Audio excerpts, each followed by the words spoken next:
we've gotten into a habit of who we are. And we are made up of our choices and our habits. And I think we have to be willing to say, okay, do those serve me? Are those really who I am?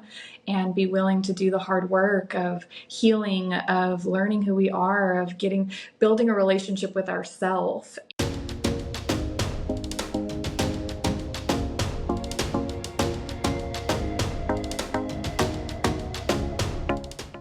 Welcome to the Leader's Mindset, where we bring you illuminating conversations from impactful leaders in business and our communities. Today, my guest is Sloan Reid. She's a high-performance coach, an executive consultant CEO, and the editor-in-chief of SSTYLED Women's Digital Magazine. Thanks for joining us today. Thank you for having me. I'm so excited to be here. I know we've been talking about doing this a long time, and we're finally getting to sit down and have this talk, so I'm excited as well. Me too. It has been way too long. I'm glad we were able to make it happen. All right. So before we get into anything else, I have to ask, you stole a dog while you were in college. I did steal a dog while I was in college. Oh my gosh. Yes, my white boxer. So I was in college. We're not going to age me, but many moons ago. And at the time, white boxers weren't as trendy as they are now. And so I actually went to a breeder's home to put a deposit on one of her litter mates and heard her crying and screaming. And I was like, what is that? And they were like, oh, it's the white one. And I was like, oh, is she deaf? And they're like, we don't know. And I was like, is she blind? And they were like, we don't know. And I go, where is she? And they were like, oh, she's out with the trash. We're going to take her out Monday. Like with the trash. And 19-year-old Sloan freaked out, proceeded to rip these people's home apart, opening random doors, trying to find this puppy. Found her in a wet box by the trash in the garage in the middle of December. And she came home with me and they were screaming, they're going to call the cops. And I told them to do it and got in my car and sped away. And she was with me for 12 beautiful years. Yeah, what an amazing story. You did something great and had a wonderful dog, and that dog got a life that he or she probably wouldn't have gotten. So yes, but Hollywood was her name, and called her Holly, but it was Hollywood. Well, that's definitely a Hollywood story. So yeah, maybe that was foreshadowing there. So your education in business and leadership started while you were growing up in Texas, working and being around your family's many businesses. So tell us about some of those businesses, what you did, and what were some of the earliest lessons you learned about business and leadership that still stick with you? Oh, absolutely. So like you said, family of entrepreneurs. My family owned everything from an 88,000 acre ranch to a steakhouse, to a construction company, to manufacturing companies, to a water purification company. They did a research and development for the military. I mean, across the board, so many different industries that I was exposed to. And I think that really, really planted the seed for entrepreneurship in me and my love for it, and just the excitement and the stress and the full-time job. Many dinners were family board meetings for sure, especially with family businesses. But I just got an exposure that you can't pay for that education. And they definitely integrated me very, very young, and I got exposed to a lot. And thank goodness for my mother. She was adamant that I would learn all of the businesses, and then my grandmother as well. I mean, I was bussing tables from a very young age at the restaurant and playing hostess, and even working on the ranch, to getting to be part of research and development programs. So yeah, the education was one that many would kill for.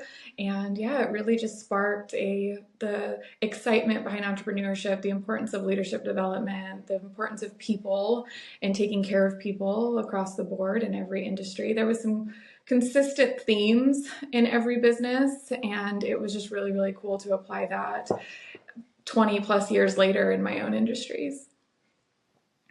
Yeah, and I want to point out to the audience here, you were involved in all these businesses, but you didn't grow up in a place like New York, or No. like you didn't grow up in what we would traditionally think of as a big business city. Where did you grow up? And there's a song in that West Texas town of El Paso. I fell in love with entrepreneurship. So, yeah, I was born and raised, good old desert town, little border town, and absolutely loved it. It has a small town vibe, but big city opportunity for sure. And so, yeah, a lot of exposure, a lot of fun stuff, but it was still that small town mentality of the shape. I mean, my grandfather was a cowboy through and through, so the power of the handshake and the relationships were always the forefront, and I thought that was always really special and something I've always carried with me. Yeah, I've been through El Paso a couple of times on the way to Holloman Air Force Base up in New Mexico, which is, really out in the middle of nowhere. But El Paso sounds like it's very similar to how things run in Las Vegas for business. Big deals are done on a handshake here. Personal relationships really are everything here in Las Vegas. It sounds like you got exposed to that at a really early age. Yeah, it's about network, it's about community, it's about connection, it's about trusting who you're across the table for, and it's being that I was so young and it was a family business, people were very much connected with my family and their businesses, and so for it wouldn't be uncommon for my teacher's significant other to be working for my aunt or for my best friend's brother to apply for a job with my uncle or my grandfather, and so it was a very like tight knit community across the board, and so it was very important. We very much had the mindset of take care of everyone you meet because you never know how interwebbed we are. Absolutely. And one of the ways you started taking care of others and you started taking care of yourself is you were the little girl who was reading self-help books at a really young age. I was. So I was probably 9 years old, and my mother caught me reading. Yeah, I was always that weird kid. People always fascinated me. I've always been really into like personal development tools and self awareness tool and personality assessments, and I just always wanted to understand. People tease me, understand to be understood, I guess. But definitely, just people have always fascinated me, and I was exposed to a lot of different people, and so that was always really interesting to me, and so I loved it. And so yeah, my mom caught me many times stealing self like from my dad's collection of self-awareness books, and there's one in particular that I remember, and it had a purple cover, and it was called something like Awaken or Awakening, and I have searched high and low to find that book and still have never found it. So one day I will. Well, that's the homework for our audience is to Yes. track down that purple book with the purple cover called Awakenings, right? Yes, and it was so small. Like it was such a thin book, and it was almost like a pocket book. You know what I'm talking about? Like those like really quick reads, but it was such a quick read, but so powerful and so deep. And I remember even as a 9 year old, I was just so like I felt like so fascinated by the concept of challenging these social norms of the way that we approach the world, and really the awakening of what the title implied. It was just so like that front page alone, I feel like I used to be able to recite from memory, and I've slept too much since then. Probably too many brain cells. Well, well, I hope our audience is going to be able to track that down for you and That would be find a it. dream. Yeah.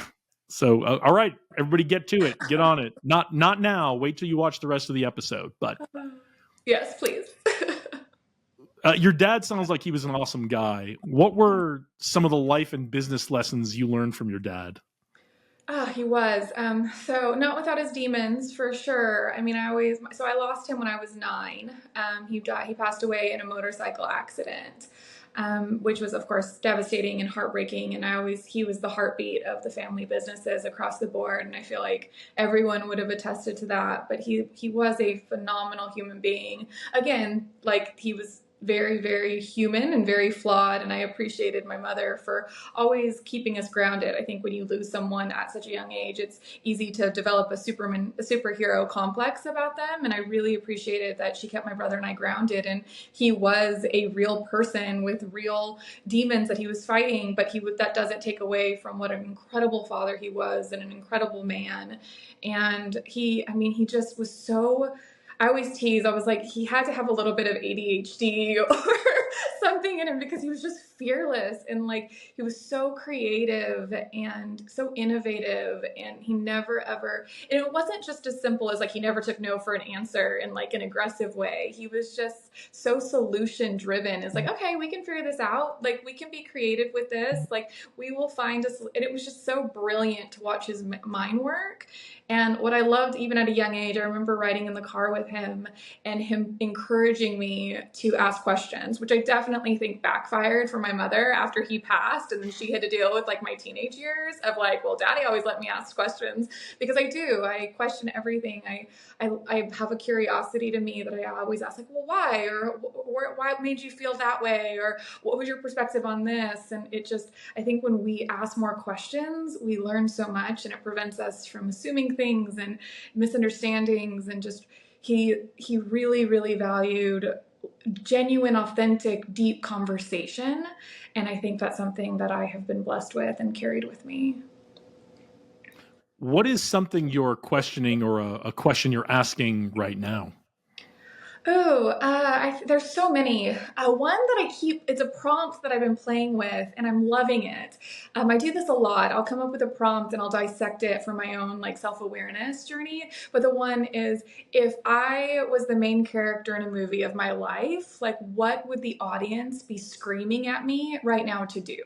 Like if I was the audience favorite character and they were watching my life, what would they be like? Oh my gosh, Sloan, just do the thing. Or oh my gosh, we're dying you to do X. Like, what is that? And so that's a really fun prompt I've discovered recently that I'm like obsessing about. So I'm like, okay, what would the audience be screaming besides make my bed or drink more water?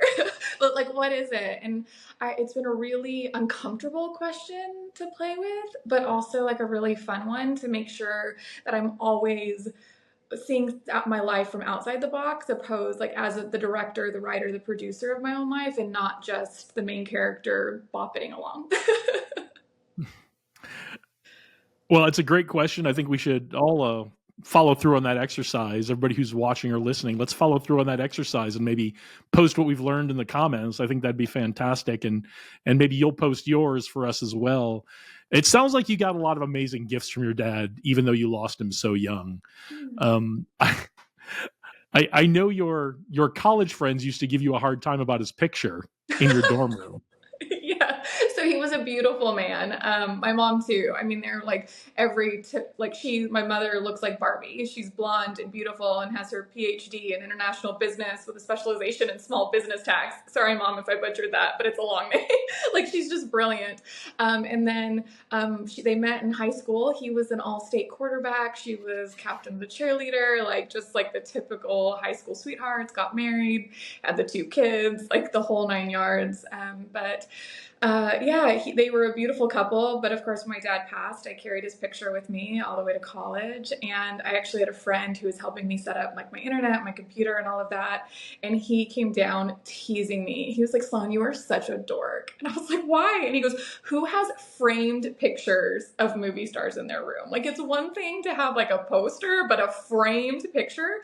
And I was like, what are you talking about? And he's like, this. And he had like brought it down to make fun of me. And I was like, oh, that's my dad. And he goes, oh, whoa. And my dad was a big dude. And he goes, very scary. And like hands it back to me. And it was just an ongoing joke of like, oh, my framed movie star, aka my father.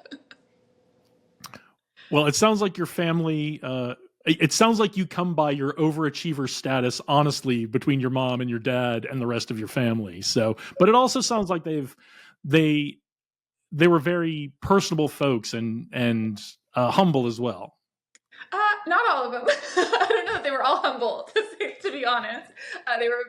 There's a few that were very flashy. My grandmother had like it was not a stranger to glitter and sequins or by any means. But I think what was really cool about my family is we, across the board, cousins, uncles, my grandparents, my immediate family, even within my brother, my mom, like we all had very different superpowers, and opposed to forcing us into this mold of this is how you behave, this is how you operate, this is the checks and balances. they more embraced all of our different skills. So my brother is brilliant, but he is not going to be book smart. Like he hates reading. He was never going to go to college. Like that was not his forte. But he's brilliant. He's an amazing mechanic. He puts together these large equipment. He used to be our ranch foreman, and he ran the whole ranch. And he could listen to a song and know every drum beat in that song just from listening to it once. And so I loved my mother for not saying, no, you're going to college no matter what. She was like, okay, this isn't, to put him through college would be torture for him and actually make him feel really, really inadequate when he's absolutely brilliant. And I remember he worked out a deal for our ranch. We had a contract with the electric company, and they needed to disperse their water and in a safe way. And since we had land, they were going to use it for us.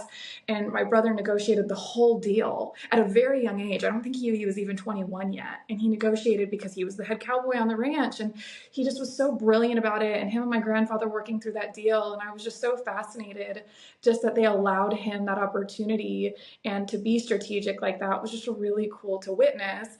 But if you would have asked him to go pass an economics test, he would have felt really inadequate and really stupid. And so I just thought that I really appreciated that about my family, is you don't have to be the best that your cousin is, or your brother is, or your mother is. You just have to find what your superpower is and really, really embrace it and maximize it to its full potential. Well, it sounds like your brother has an amazing superpower. More on your superpower later. Okay, deal. I want to get to that later.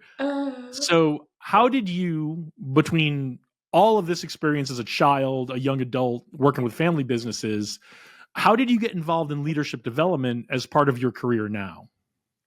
Well, I think, okay, so there's the dark side to family businesses, right? And being so when you are part of a family business, there's a certain, and such a public facing, and so many family businesses that are so ingrained in the community, that the way that I behaved or the way that I showed up, even as simple as like in high school or going to prom or the grocery store, could impact my family, because you don't want to be known as like, oh, that's the Bowen girl, my maiden name, and being like, oh, that's the Bowen girl, like she's up to no good. I wonder how that implicates the family. And so there was always this like unspoken pressure. And so with that, at being at such a young age, I felt like I had to perform and present this being of perfection to protect my family and to protect myself, honestly. And when I went to college, I went far, far away, which is still in Texas, but I mean, it could take you 3 days to drive across Texas. So I went to Texas A&M for college. And I think that it was so eye-opening, because I'd introduce myself in El Paso. I'd be like, oh, I'm Sloan Bowen. And people would be like, oh, Bowen, are you? And I'd be like, yes, I'm related to the Bowens, the Bowen Ranch, all the Bowen trucks you see, that's my family. Whereas when I went to Texas A&M, I'd be like, oh, I'm Sloan Bowen. And they're like, Sloan, that's a cool name. I was like, oh yeah, it is. I have that too.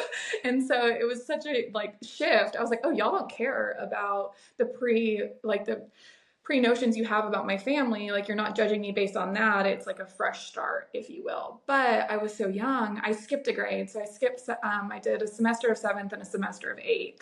So I skipped half of 7th, half of 8th. So I graduated really, really young. I had barely turned 17 in April, graduated in May, and I was 17 off at college and very far from home. And it was just such a like culture shock for me to just be like, oh, this is a whole new world. You guys don't have my reputation. You don't have my family's reputation to determine. You just want to get to know this me, but I don't know who me is.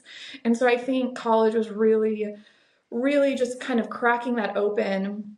And then, ironically, I dated a boy who I was smitten with, and I just was so in love with him. And I remember he introduced me to a few of his friends, and I overheard him say, hey, I know she's a lot. Once you get past this like initial thing that she does of wanting to perform, you'll get to know who she is, and she's incredible. But let her just kind of do through this like performance that she does, and like you'll get to see the real her. And that devastated me. I was like, what? Because one, I didn't know I was performing. I had no idea. Like, I had just, it was so ingrained in who I was. I didn't know. And so to hear that from one, a boy that I was like smitten with, to say that about me was really devastating. But it was probably the best thing that ever happened to me, because it really started like, okay, who am I? And then I started that journey, and then I competed at Miss Texas USA and completely lost myself in that process of preparing for that. And it's amazing that when you break open, or like when you break down to that extent, it really breaks you open. And I really got a great opportunity to be like, okay, who am I underneath it all? Now that the mask has broken off and I can't put it back on because it's in pieces, I now get to find out who I am underneath it. And that really, really started my own journey of personal development and leadership and self-awareness.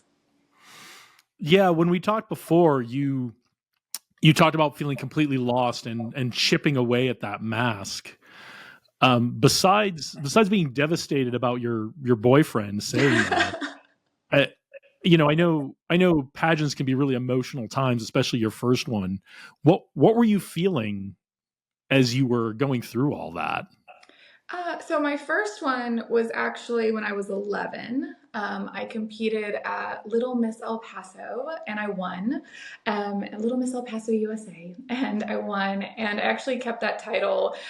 You're only supposed to have a title for a year, but they just kept sending me new sashes with new years on it. And I was like, y'all, I cannot be Little Miss El Paso and a freshman in college, like a freshman in high school. Like, it's time to pass this on. And I remember when they finally held another pageant to crown the next queen, I was like a foot taller than the little queen, the little miss I was like crowning. It was super embarrassing, but it was fun. And so that was my first, and I really loved it. It was, again, I always say pageants are like personal development in a pressure cooker, because you are literally signing up to be judged, not only physically, but mentally, emotionally, and you're so vulnerable and exposed, and you're willing to like share it all out there and have people score you and judge you and compare you against other phenomenal women. And if you don't have the right mindset around it and behind it and a strong why, it can destroy you. And so when I was 21, I competed at Miss Texas USA, which is a big deal. It's true what they say, you don't mess with pageants or football in Texas. And Miss Texas USA is no joke. I competed against 125 beautiful women from across the state of Texas. And in the months leading up to it, I just got in my head. The pressure of being judged like that and not feeling good enough and not feeling worthy and constantly critiquing myself in the worst way. I got in my head that I wasn't thin enough, and I started losing weight in very unhealthy ways and really pushing myself. I lived in the gym, and I am not short. I am about 5'7", and I got down to about 108 pounds, which is tiny for anyone, but especially at my height. And it was not, and I always say, like, weight is just a number. If you're living healthy, like, no shame here. But for me, I did not get to that weight in healthy ways. And it was really, really, it affected me emotionally, affected me mentally. I remember standing in an interview and just feeling like a shell of a person because I needed calories and I was exhausted, and I did not perform well. Even my dress, I had found this beautiful dress that I loved, and it swallowed me. It looked like I snuck into my mommy's closet and borrowed one of her dresses as a little girl. It was just horrendous. And thank God a judge came up to me afterwards, and he just said, hey, like, I want to let you know that we saw you 3 months ago, and we were really looking forward to seeing you on this stage. Like, we all were just really excited to see you perform, and none of us recognized you. Like, this is, you, like, we couldn't even ethically put you in the top 15. Like, you need to figure it out. And he saved my life. I was so thankful for that, because it kind of was the reality check to snap me out of it and to start being like, oh, I lost myself there for a minute. I need to make sure I find her again. Yeah, I mean, there were questions about whether they would even let you compete again, right? It was whether I wanted to compete again. It was just for me. Like, I didn't trust myself, to compete again. I was so worried that I would fall back into that mind trap, because in the moment, like me sitting here now, I feel like completely like sane, for lack of a better word. But when you get in that rabbit hole, and that, I call it the crazy cycle, it's hard to get yourself out of it. And I was so worried that I would get in, like I would find myself spinning again and just that blurred mindset. And I remember it wasn't until about, I guess it was 7 years later, I got approached. I had moved to Kentucky at that point, and I got approached to compete at Mrs. Kentucky United States, and I was immediately like hesitant. I was like, oh, no, no, no, no, no. And thank God a dear friend of mine said to me, he was like, no, you're a different person. Like, you're so healthy. You've worked on yourself the last decade. Like, you're so much stronger physically, emotionally, mentally. And I was like, you know what, you're right. And I did it. And I ended up winning Mrs. Kentucky United States, going on to Mrs. United States, placing top 5. And then I moved to Tennessee and was Mrs. Tennessee, and then went to Mrs. America. So it's been the competing part of my journey. This is like, this is always the kiss of death of pageant girls, is when we say we're retired, that they'll be back. So I'm not saying I'm retired because it's the kiss of death, but I have definitely put my tippy tops and my crown on the shelf for now and for the foreseeable future. I'm not saying retiring because it's the kiss of death and those girls always come back out of retirement and it's like jinxing yourself. But all of that is on the shelf for now. Well, we will look forward to the day you are back competing again. No. Let's open new chapters and new stages, please. Well, I wholeheartedly endorse that too. I'm really excited about some of the chapters we're opening with some of the groups that we're working with. Yeah. You talked about needing to find out who you are at that time. Who did you find? Who is Sloan Reid now? Oh, a work in progress and a constant evolution. There's a movie that I watched with my son, Alice in Wonderland, and they asked, like, who are you in that movie? And she goes, I don't know, I've changed so many times since this morning. I'm like, I love that quote so much, because that's the goal, that's the dream. I don't want to be the same person 10 years from now that I am today. I want to constantly be growing and evolving and expanding and enjoying and embracing this human experience. I don't even want to be the same person walking out of this interview as I am walking into it, as I think that's the beauty of life, is being that constant evolution. But I definitely think that perspective and that fundamental attitude is definitely a part of who I am, is this constant challenge to grow and to keep growing and to keep asking questions and to keep pushing myself. And someone asked me the other day, they're like, do you consider yourself to be opinionated? And I go, well, while I do have opinions, they're very flexible. I love being challenged, and I love considering all people. As I gather more information, I'm not afraid to say, wow, 23-year-old Sloan's perspective was really, really limited. And so she knew what she did the best with what she knew now, but as I know more, I have the responsibility to do better and do more. And so I think that's a big part of who I am, is that. And then also love for other people. That sounds so cheesy, but I just have so much love and grace for people, because I think I'm learning to have that same love and grace for myself. It's easier for me to have it for other people, but it's good practice with other people, so I can practice doing that for myself.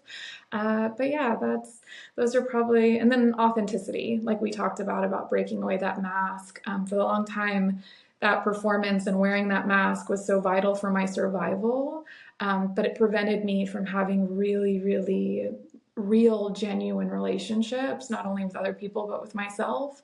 And so I am constantly working to making sure I have broken that habit of not putting that mask back on. Well, that's fantastic.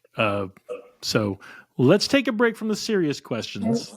Okay. Let's play a game. Are you up for a game? Yeah, I'm ready. I'm competitive, but I'm ready. No. Right. This game is called Rapid Response. Okay. I'm going to ask you a series of questions. I want you to respond with the first thing that comes to mind. Okay. Now, it doesn't need to be a short answer. You don't have to give me one-word answers or really short answers. Be thorough. Tell us everything you want to tell us about it. But the idea is get us the first thing that comes to your mind. Okay? Okay, I'm ready.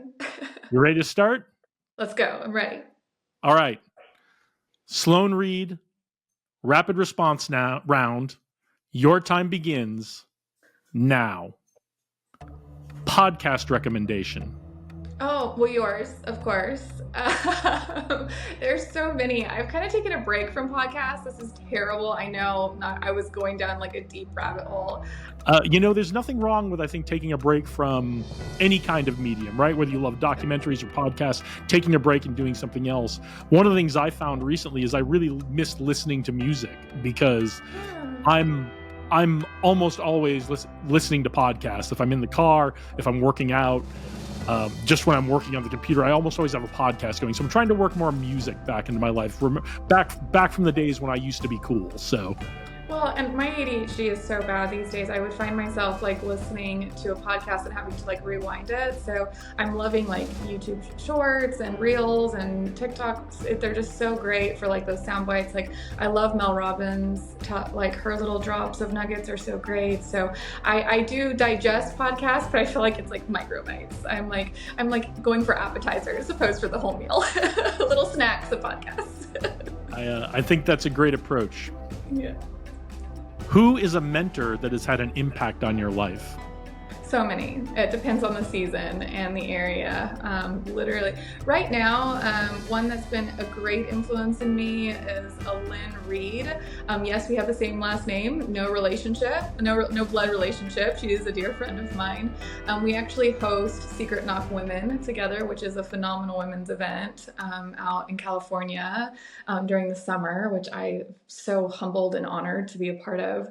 But she challenges me in the most wonderful ways, the way that she sees the world, the way that she she has incredible boundaries and a beautiful sense of self, and she's fiercely protective, and so she's just a great human to have in my corner and to really help me challenge the norms that I've been programmed to live by, because that's what society says. And I adore that woman, and her ability to break free from the matrix is how I like to put it. It's funny that you mentioned Secret Knock, because that's how you and I met, through Secret Knock.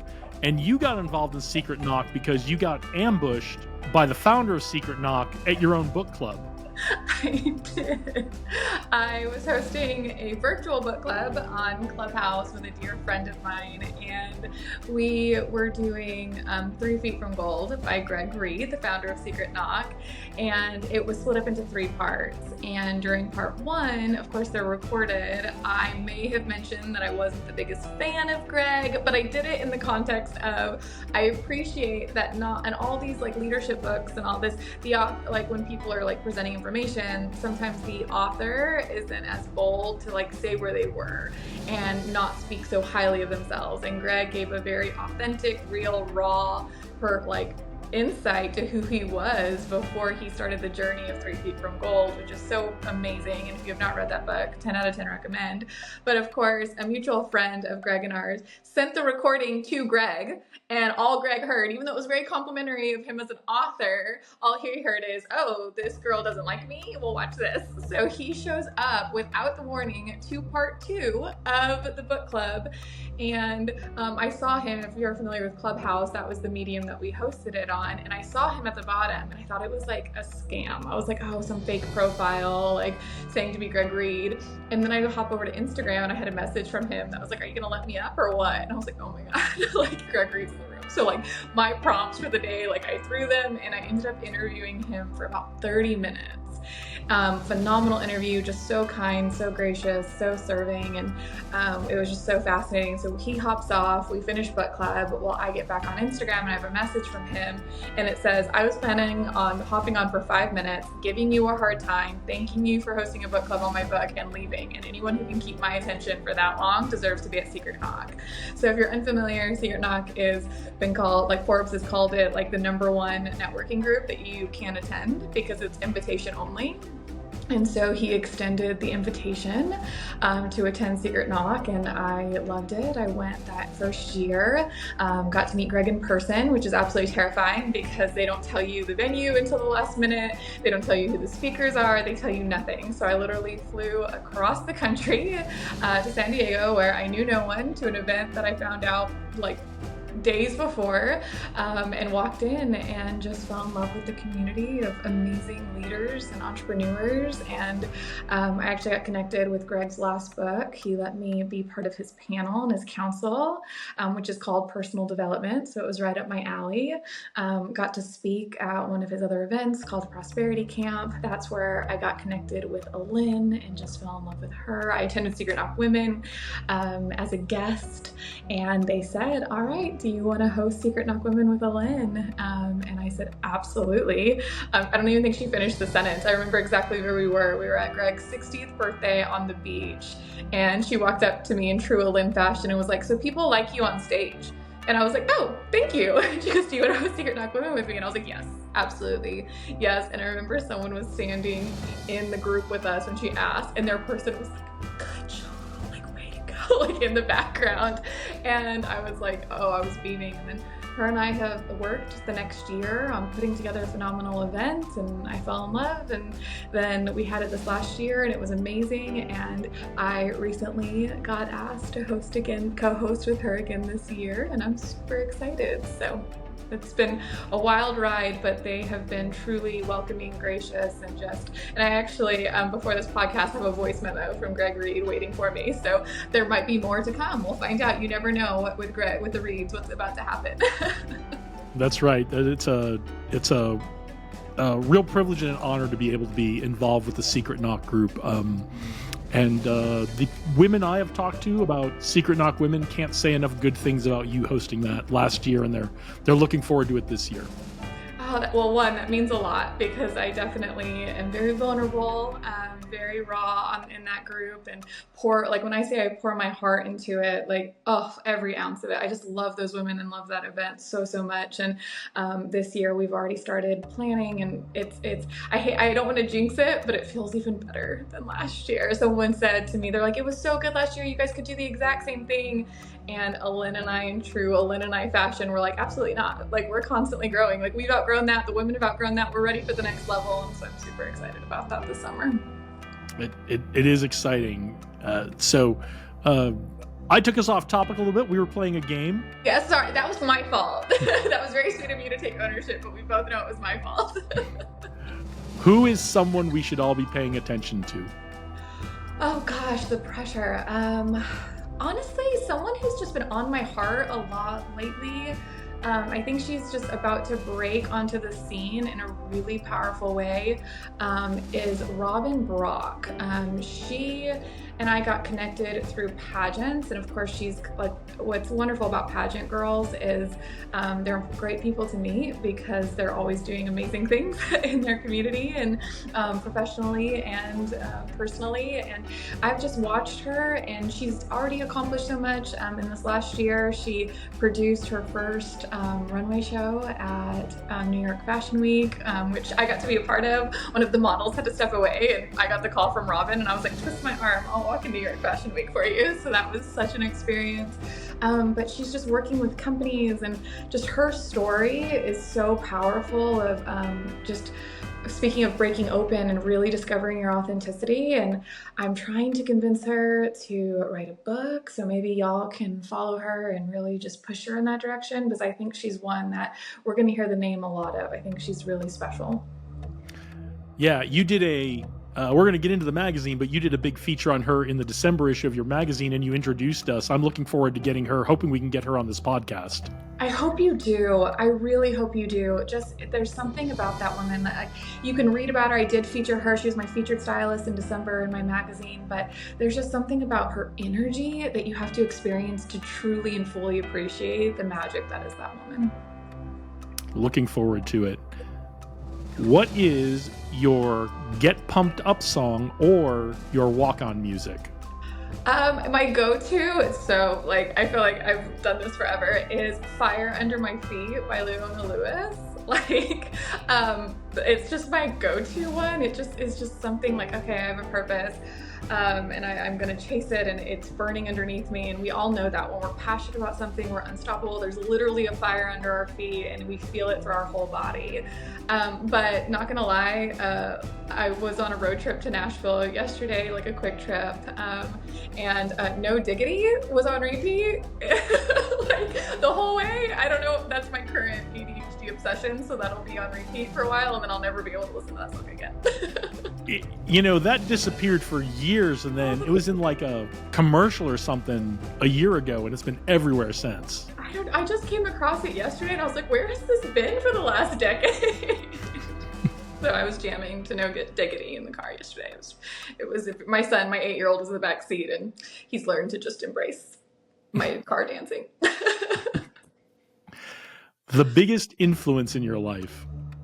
Oh, wow. The biggest influence in my life? My mom.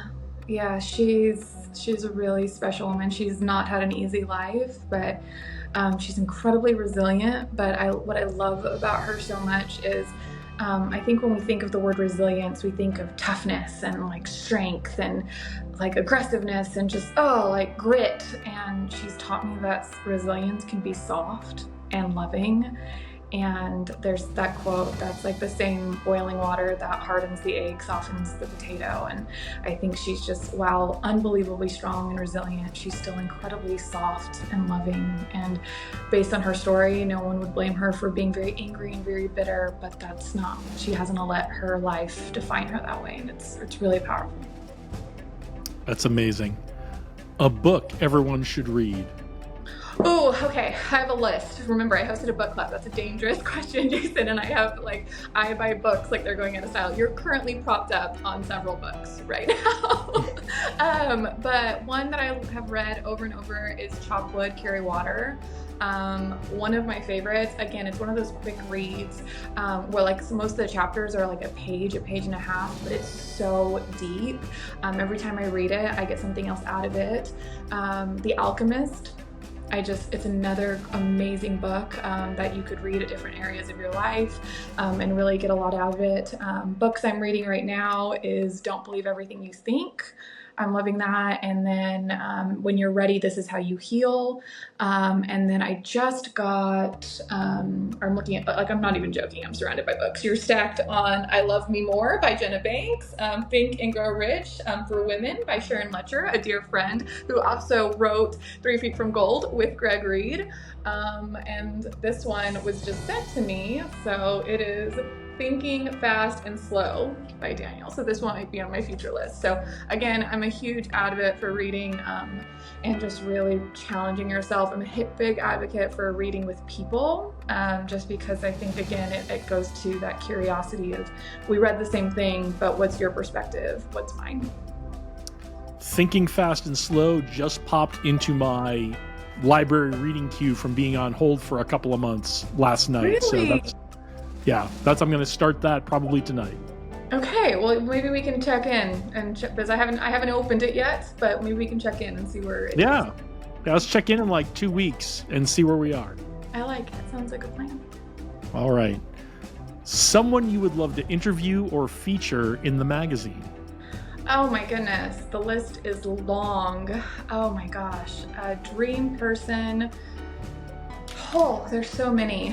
What I love about the featured stylist, so it's kind of like a double question. What I love about featured stylists is I love interviewing quote unquote real women.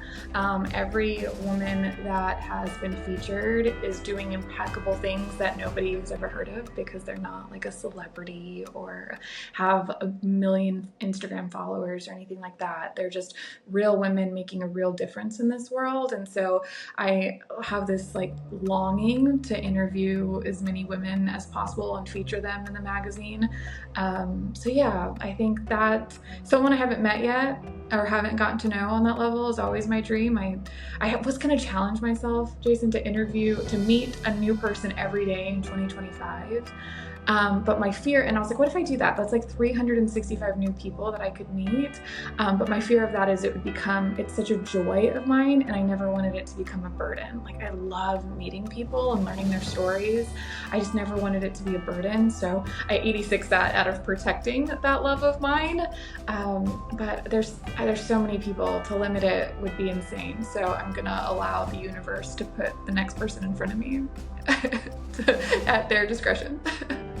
Yeah, I think letting the universe be a little flexible on that is probably the right way to approach that goal. Yeah, and and for who I want to meet, it's just everybody. I love people. I have a dream of getting to travel and getting to experience in different cultures. And I actually, speaking of the magazine, like I have there's a new section that I feel like that's brewing in me and that's about to evolve in it, where I get to do that in a really almost like documentary style, but in a much more less structured way, of just getting to just know people and get to experience their human experience for a minute. Looking forward to it. Your dream vacation spot? Oh, again, so many. Do you know I've never been to Europe? Like, how is that even a thing? So definitely would love to do that. Maldives has always been on the vision board for sure. Africa has always been. There's a song that's like her favorite place is the one she hasn't been to yet. So that's probably me in a nutshell. A future trend you're excited about?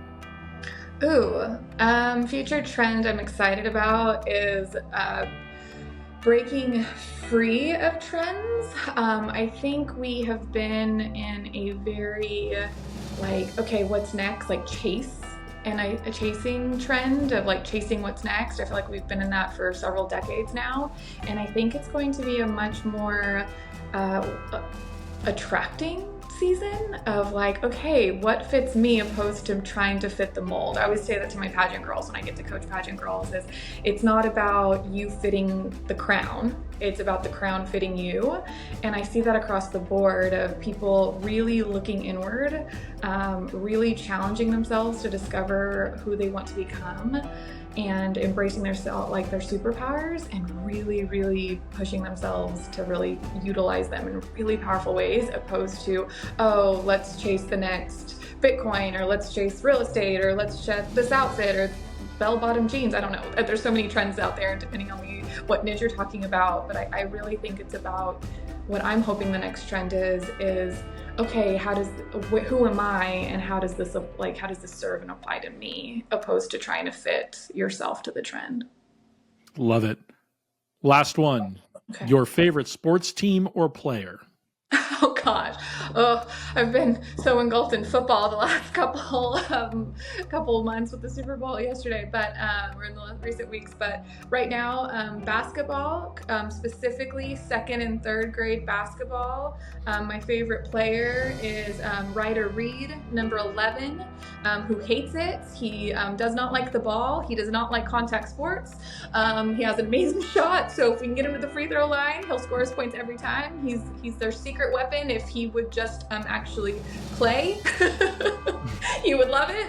But no, he's definitely second and third grade basketball is my jam. I watch multiple practices. I'm dedicated. I'm a big fan. I scream loud on the sidelines. I'm at every game. Haven't missed a game yet. Just what every 8-year-old boy wants. Yes. Yeah, his mom is very loud on the sidelines, and I know every player's name, so I cheer loud for every single player. People don't sit by me. I don't try to take that personally. I do have one mom, and she is my girl. She's my ride or die. We are yelling loud together every game. Well, thank you for playing our game. You were a great sport about it. We learned a lot about you. Oh gosh, of course. To get back to it, a lot of your work recently is helping to develop women leaders. Are there unique challenges that come along with that? And how can we all help emerging women leaders grow into their potential? Of course, there's tons of challenges, leadership in general. As a woman in leadership, I think it is, again, finding that women do things differently in a beautiful way. I think oftentimes I was actually having this really great conversation with a dear friend of mine recently. She is um, a couple years, she's 15 years older than me. And so it was just a really, really powerful conversation of her perspective of women in leadership versus the opportunities that I get at my age versus a 20-year-old. And I said to her, I was like, to be honest with you, she was tapping into femininity. She's like, you have really, really embraced a feminine leadership style that I would love to tap into. And I go, oh, I'm allowed to do this because of what y'all have paved, what your generation and the generations before you paved for us. Y'all didn't, being feminine is very, very vulnerable in a sense because it's very very emotional and very open and receiving and caring. And so in normal leadership, that would be considered weakness. So there has to be a very masculine energy of like chasing, drive, hustle, grind, go, go, go, go, go, that she had to do in order to survive. But it opened doors for women behind her, which is really, really powerful.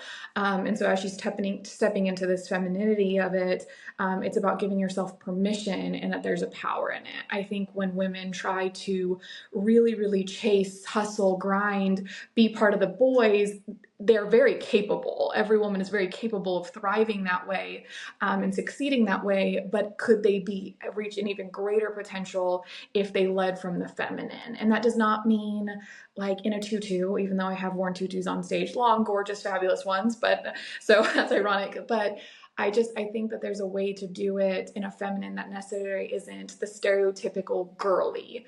It's about just a different approach that allows you to connect with our intuition. That is really, really powerful, but society and normal leadership trends and just like the commercial world has really suppressed of like doubting that. And I think the biggest superpower women have is our intuition, is that heart center. And when we're able to develop it and trust it is when we can thrive in any area, especially leadership.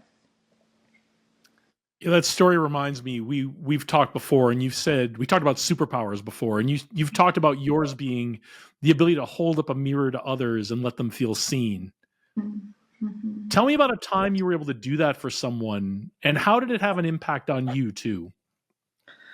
Oh, so much. I do it every day. Ironically, even this past Friday, I had a workers in my home. They were refinishing we're about to sell our home, so of course my home is a revolving door of contractors. And I had a conversation with one of the gentlemen who was doing it. He's like, "I'd really love you to meet my wife." And I said, "Absolutely." So he brought her by and we sat at my kitchen table for 2 hours and I just heard her story and and I think people go through things, very, very extreme things, but we dismiss it, right? I think we don't always honor our journey, right? We get through it. And I just sat with her and I remember it was just a conversation of just seeing someone and letting them be seen and be heard. And she had ironically stalked me because her husband's, "Hey, come to this random person's house and talk to her." And she's like, "Why?" And then she stalks me and she's like, "Oh gosh, who am I meeting?" And then he goes, and then so she found a podcast interview with me and was like, "Okay, I can talk to this human." And she's actually a human being and not this like person, the scary person. And so it was just, I think to answer your question, I have conversations like that all the time. I had one this morning at the Starbucks with the barista who was just needing a moment. So I think for me, it happens all the time, and each one of them is really powerful for me because it reminds me to have grace. It reminds me of just this world that we live in is we are all on this impeccable journey of living our own main character story, and we are just extras in each other's lives. But when you get to change the channel for a second and take a glimpse of someone else's main character story, it's fascinating, and it's now a part of my story, and that's really special. Yeah, you've talked about your why is to truly honor the human experience. Mm-hmm. How does that fit into starting Styled magazine? Right? That's the $1 million question right there. maybe poor branding, but it's very intentional branding, if you will. But yeah, the human experience is one that I think it has evolved for me in so many different ways. I think for so much of my life, it has been about checking boxes for societal norms. It has been what is everyone's expectation of the quote unquote perfect life. And I have achieved a lot. I've accomplished a lot. I've succeeded in a lot of areas. I've failed so many times. But I just fear that I missed it because I was chasing the next thing, the next box to check. And for me, and I lost a lot of the what was I meant to learn in that moment. I have this weird perspective that our souls chose this body and this timeline and this love and this person, this vessel, that we get to, from the lens we get to experience this world and this life. And sometimes we get so caught up in chasing that we miss it. And I just don't want to miss it. And so I've really been in a season of breaking free from all of that and really just, instead of chasing, just experiencing, and being really intentional with that opposed to outcomes. So again, back to my book recommendation of Chop Wood, Carry Water, the tagline is like about falling in love with the process, right? The art of falling in love with the process opposed to the outcome. And I've been so outcome driven my entire life that it's been such a fun evolution of who I am, to be like, hey, outcomes are sprinkles. They're just sugar on top. Like, what's the process? What's the experience? What's the journey, for good, for bad? What did I learn? How did I grow? And so in that chasing outcomes of my life, I have always compartmentalized it. I've been like, okay, this is my beauty queen world. This is my personal development for beauty queens. This is platform development. This is community service. This is health and wellness. This is beauty. This is style. This stays here. And then I have all of my background in personal development and executive coaching. As you can tell, I've been with entrepreneurs and worked with executives and been exposed to so many different industries from a young girl. My degree is in the study of people and business.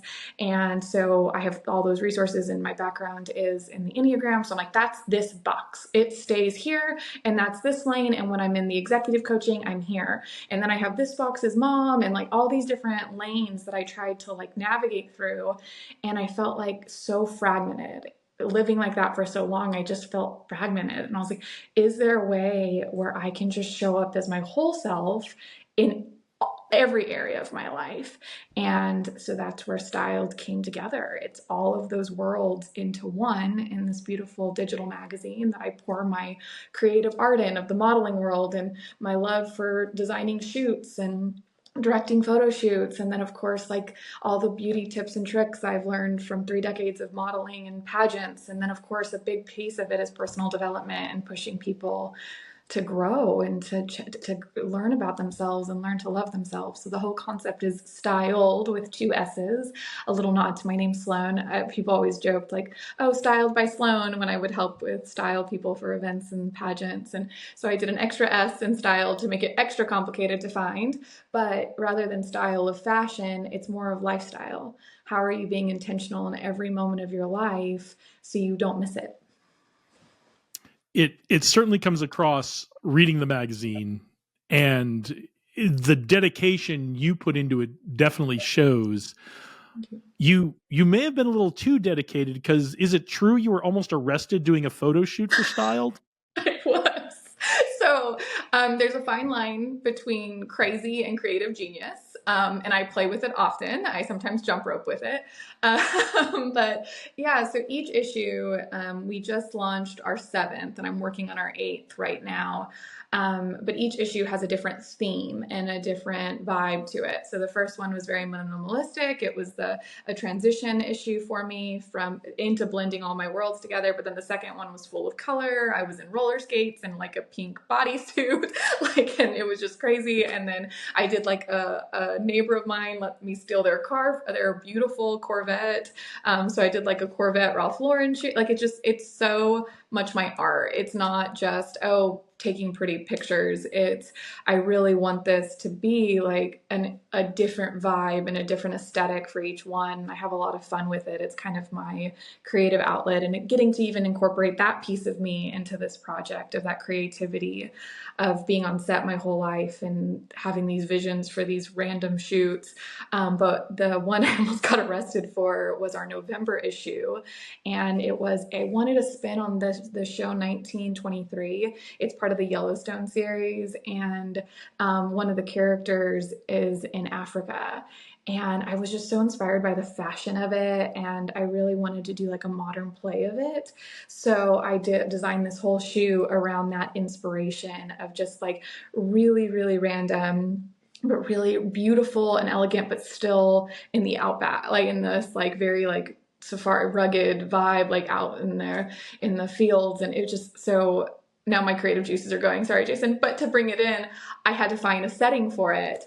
And I found this beautiful open parking lot that was overgrown right behind my house, not realizing that it was private property of part of this camping, like RV camping area. And so here I am with my photographer and a giant tub, like one of those like troughs of water, because one of the scenes is I'm in a bathtub full of water in a full ball gown, because that makes sense. That's what totally normal people do.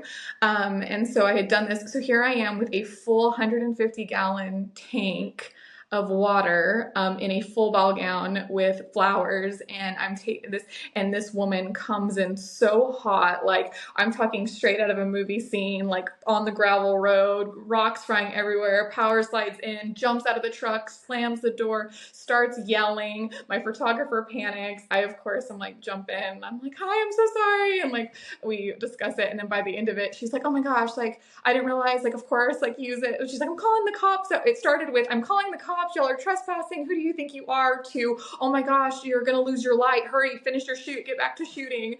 And my photographer, like, literally mouth on the floor. She goes, how did you do that? And I go, what? And she's like, she was ready to kill us. And by the end of it, she's like sending you to finish our shoot.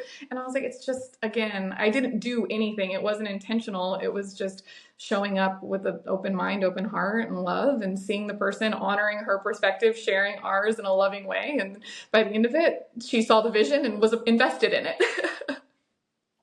It's a very worthy story for Sloan Reid and Styled magazine. It was, what's cool about it is I get to share all these behind the scenes, and people are always like, how did you come up with this? So I actually have a segment in Styled called Behind the Cover, and it's literally a short little segment that once you flip the cover, it's right there, and it just shares. And I did share this in our November issue of, hey, just so y'all know, I almost got arrested for y'all to get this out. So what have you learned about yourself as a woman and a leader since telling all these other stories through the magazine? Well, one, my heart behind the magazine was to fall in love with your life, and to really, really be intentional. And if there's parts of your life that you don't love or that are like suffocating you, to be intentional about just not surviving them and allowing that to happen. But what's that joke? Like, don't pray for patience, or God will give you lots of opportunities to be patient. Well, I basically said a prayer to fall in love with my life and to be intentional with it. And it has definitely, I believe the exact prayer was, okay, God, show me how good this life can be. And I don't recommend that prayer lightly. It is definitely, you have to be ready for that prayer. I went into it. What's that song? This is the song that never ends. I started singing it, not knowing what it was, and then it goes over and over. That song, are you familiar? It just goes on forever. That's kind of how I feel about this prayer. I went into it not knowing what it was, and I'll be living with it forever just because. But I started that prayer, ironically, a year ago, almost exactly. I was on a plane January of 2024, and was sitting there, and I just remember, like, all right, God, show me how good this life can be. Like, I'm ready. And he definitely turned my world upside down in every which way. I remember when the veil got pulled over. Like, I remember the exact moment I felt the veil lifted. And I was like, put it back on, put the veil back on. I beg of you, please put the veil back on. I was like praying. I was like, what did I do? I'm sorry, I take it back. But yeah, so I think when when you challenge yourself, it doesn't mean that it's going to be rainbows and butterflies, because there has definitely been a lot of challenges and a lot of lessons in every journey. And I think the key is to trust yourself, trust the process, learn from every moment, grow in every moment, and have a lot of grace for. I've had to learn to have a lot of grace for myself. And as I'm questioning everything, it's really, really easy to get really critical of self. And I think the heart of the magazine is the reminder of, no, you're growing, you're healing, and that's part of it. That's part of the experience if you are so brave to accept it. You've already accomplished so much. What's your big goal for 2025? Yeah, I think for me, for 2025, I would really, really love to take style to a level of, and it's not necessarily a tangible number in the sense of I want to hit this many subscribers to styled, or I want X amount. Like, I really just, it comes back to that craving of curiosity and wanting to explore. I think it's really easy. I live in Chattanooga, Tennessee. It's a really, really warm community. And it's really easy to go through the day to day and be very, very fulfilled and content, and safe. And I love my life and I'm very thankful for it. And I've been blessed in so many ways. And I want to not lose appreciation for that. But I'm also, again, I have this calling for big, and I want to go big, and I want to make sure that I am opening doors and not being afraid to jump, and embracing those experiences and trusting the universe and trusting God that this burning, that fire under my feet, that burning in my soul has a really, really big purpose. And I want to hold up a lot of mirrors for a lot of people so they can see their superpowers. One of the big themes we've talked about throughout this whole conversation is showing up fully for ourselves as who we really are. As we wrap up, what's your advice for all of us to really show up as ourselves? Well, that's a great question. I think the first one is you have to know yourself. I think oftentimes we've gotten into a habit of who we are. And we are made up of our choices, and our habits. And I think we have to be willing to say, okay, do those serve me? Are those really who I am? And be willing to do the hard work of healing, of learning who we are, of building a relationship with ourselves. And there was a brilliant quote I heard recently that was like, yes, treat others like you want to be treated. But for a lot of us, it's, can we treat ourselves the way that we treat others? I don't think we have a problem with showing up for other people and loving other people and having grace for other people, but can we do that for ourselves?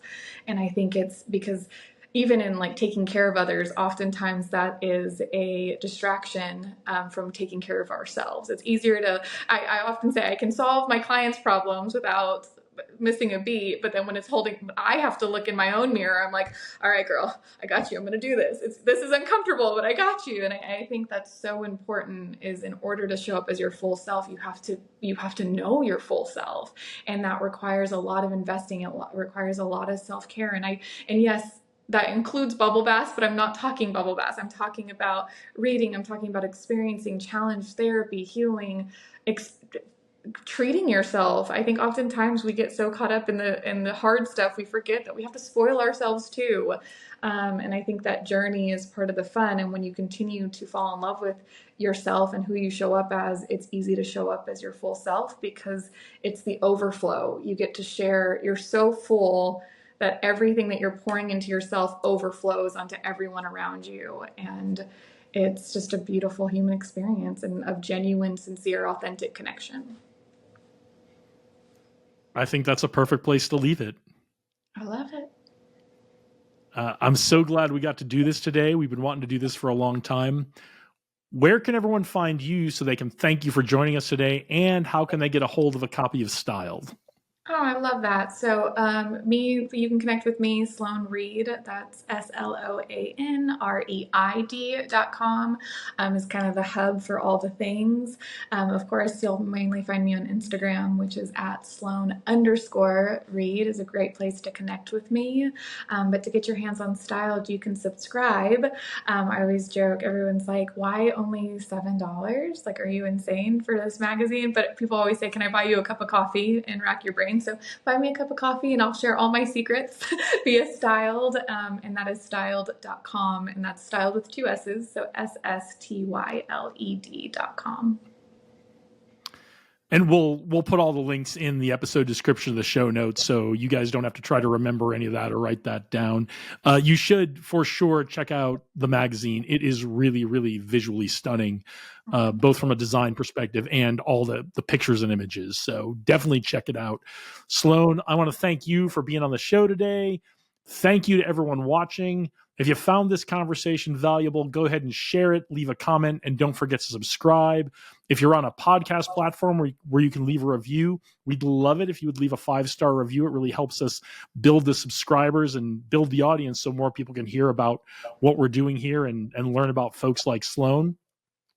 We've got lots more amazing leaders coming your way, so go out there, do great things today, keep watching, keep developing your leader's mindset, onward and upward.